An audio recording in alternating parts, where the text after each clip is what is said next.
Halo teman-teman, ketemu lagi di channel kami Investasi Kesehatan. Jadi kami punya program IG Live. Nah, nanti dari IG Live itu kami record, kami rekam, kemudian kita akan upload di YouTube. Jangan lupa ikuti terus channel Investasi Kesehatan, subscribe, dan jangan lupa follow IG-nya supaya Anda tidak ketinggalan informasinya. Salam sehat, sampai tua.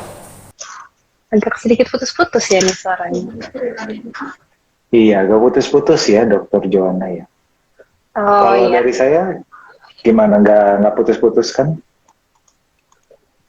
Mungkin udah jam 4, kita mulai aja kali ya. ah, ya. Jadi hari ini topik yang dibawakan mencegah sariawan selama masa pandemi ya dok ya. Ya, sebenarnya Ya sih mungkin mungkin nggak harus banyak ada para pandemi sobat sih. Fatima ini yang sudah sering kena sariawan kayaknya nih. Cuman banyak yang nggak tahu pencegahannya seperti apa dok. Iya, iya. Sariawan memang paling salah satu penyakit yang paling umum diderita sih. Jadi ya mungkin jumlah kasusnya memang hampir setiap orang mungkin udah pernah mengalami sariawan kali ya. Mungkin Iya lebih dok. tepatnya juga mencegah Ya mencegah paling sariawan ini bisa kita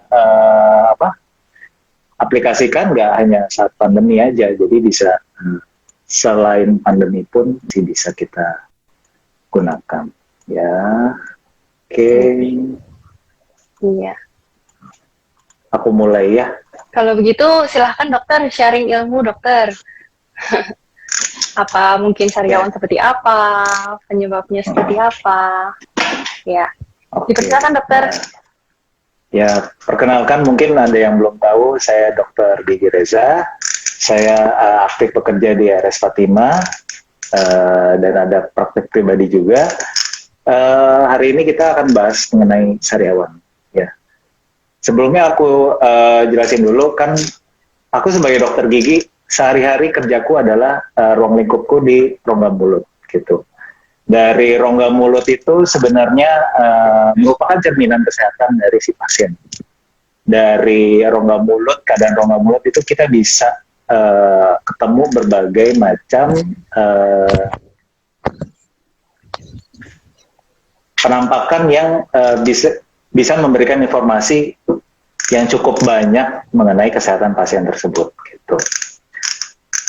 Seperti kayak misalnya pada pasien ODHA, pasien autoimun, mungkin pasien diabetes mellitus, itu banyak sekali kelainan yang bisa muncul di rongga mulut. Nah, salah satu yang paling mengganggu mungkin ya sariawan ini. Sariawan kita biasa sebutnya dengan stomatitis. Stomatitis aftosa. Biasanya juga kita kenal mungkin istilah kedokterannya adalah SAR. Stomatitis aftosa rekuren. Kenapa rekuren? Karena memang seringkali kembali lagi, muncul lagi. Tuh. Ya, mungkin aku jelasin dulu ya, stomatitis itu seperti apa. Jadi stomatitis itu merupakan suatu lesi. Kita nyebutnya lesi. Lesi adalah gambaran keabnormalitasan dari suatu jaringan yang bisa kelihatan. Gitu. Stomatitis ini kita bagi menjadi 3 jenis. Yang pertama minor, mayor, dan herpetiform. Minornya berdasarkan ukurannya. Dari yang kecil-kecil, biasanya kurang dari 1 cm, itu kita sebutnya minor. Kalau yang mayor lebih dari 1 cm. Kalau herpetiform itu dia lesinya kecil-kecil, jadi pada satu spot dia bergerumbul banyak banget gitu. Ya,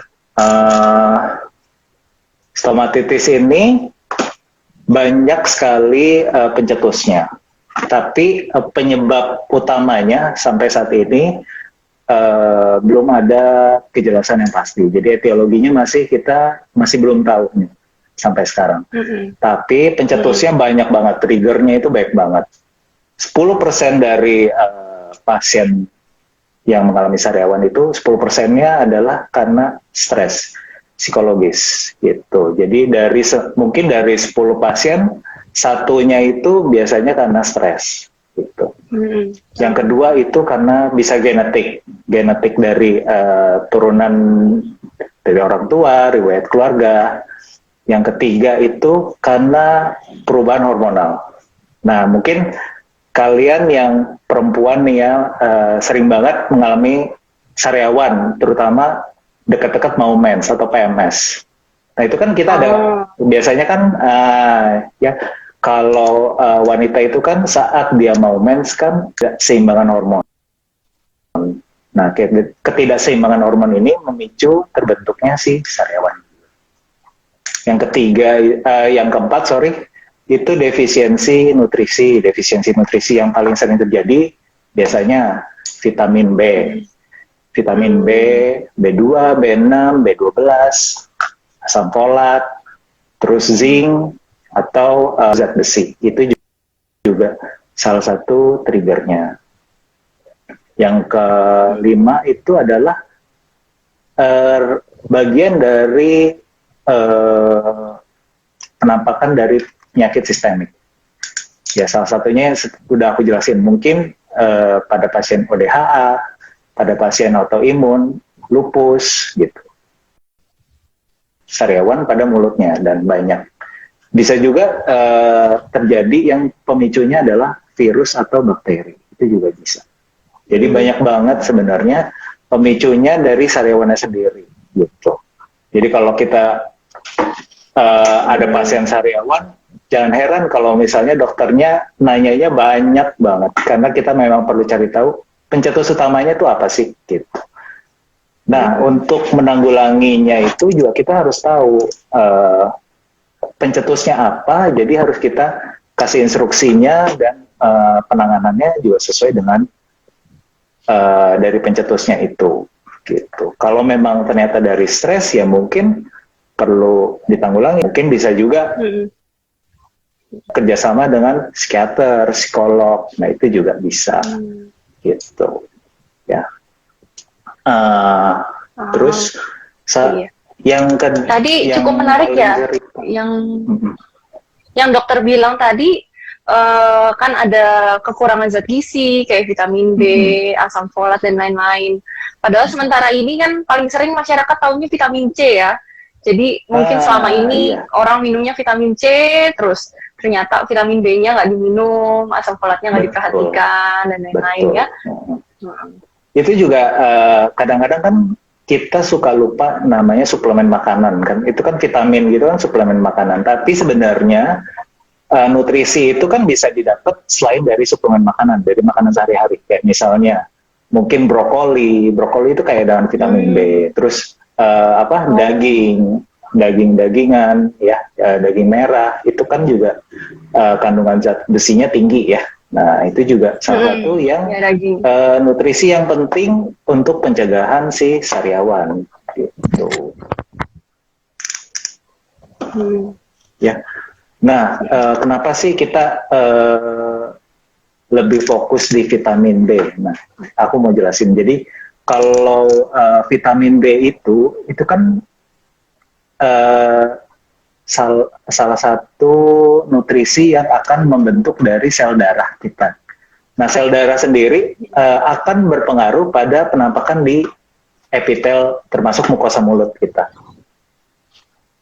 Ada pertanyaan ya, tapi nanti mungkin di set dulu kali ya. Iya, nanti kita kumpulkan di terakhir aja, Dok. Ya, kita kumpulin dulu. Nah, kenapa si sel darah ini penting banget dari pencegahan di sariawan? Karena sel darah itu kan mengantar makanan, mengantar nutrisi ke sel, termasuk mulut gitu.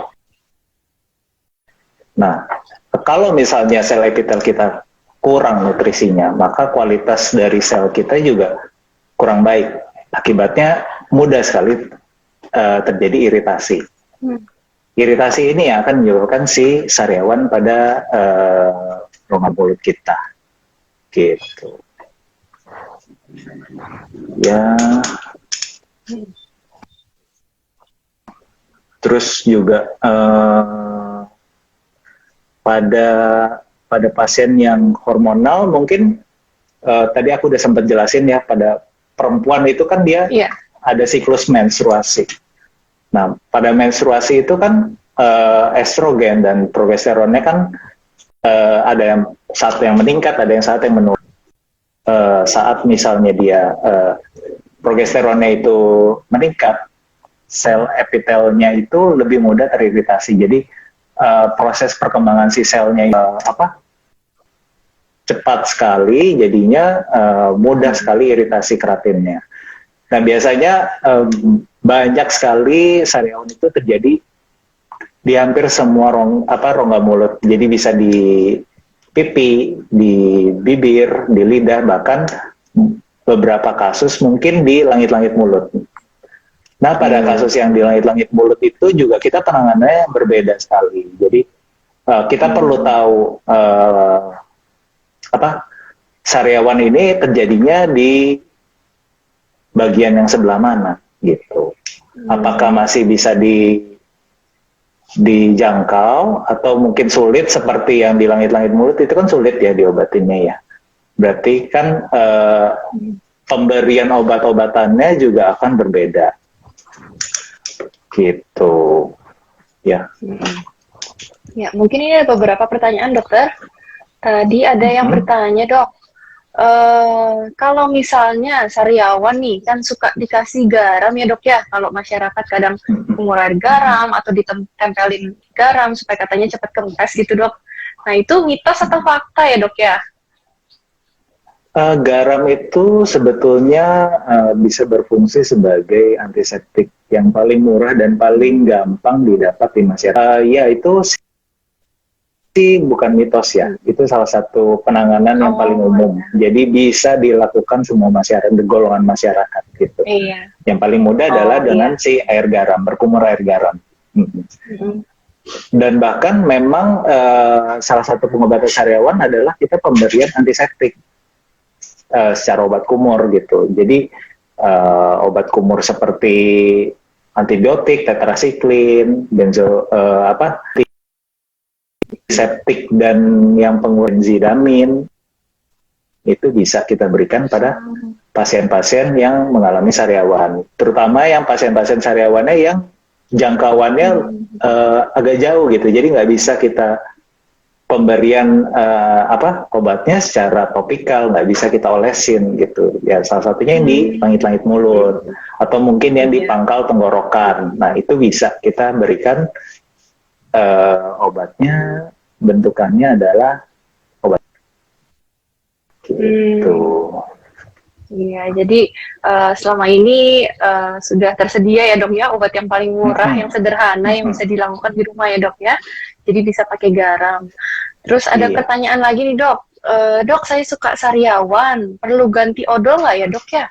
Maksudnya apakah ada pengaruh misalnya habis ganti odol atau memang karena ketidakcocokan odol kita jadi sering sariawan gitu, Dok? Iya, iya. Pertanyaan bagus sih. Sebenarnya aku ada terlewat ya. Jadi salah satu pencetus sariawan adalah reaksi alergi. Reaksi alergi yang paling sering ditimbulkan adalah penggunaan SLS atau deterjen. Kita paling mudah. Gimana teman-teman? Sudah pada mengerti apa belum?